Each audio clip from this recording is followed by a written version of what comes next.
When we're doing an ankle strapping, we're looking at different stages of how much support we want to give.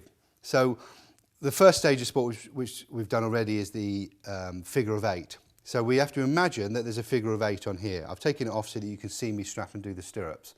So you'd have a figure of 8 first, and then you would do this, you would do the stirrup strapping. So we're looking at the principles of taping, where we've got to have an anchor, and then we've got to think, what kind of structures are we trying to protect, are we trying to support? So here we're trying to protect the outside ankle ligaments, the lateral ligament complex. So we've got to make sure that that's where our tape goes. So we're going to put an anchor around the top. Now this, like all anchors, has absolutely no tension on it at all. I'm literally just laying it onto the skin.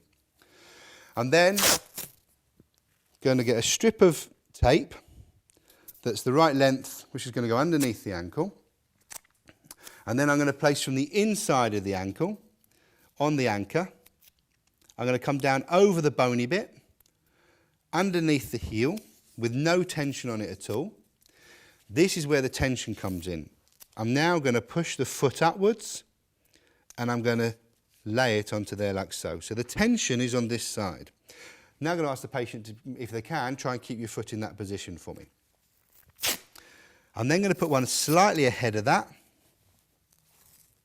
And again, I'm going to rip it, and I'm now going to push it into that position. I'm also going to need one behind that a little bit.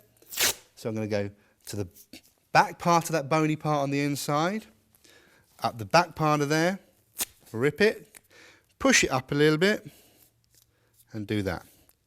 That's my stirrup.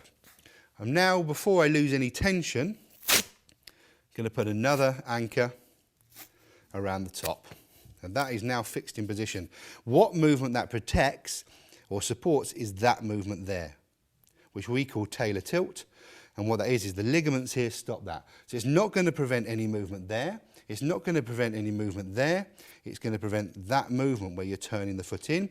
And what will happen is the tape will go really tight, and the muscles on the outside of the lower part of the leg will switch on to try and protect your ankle.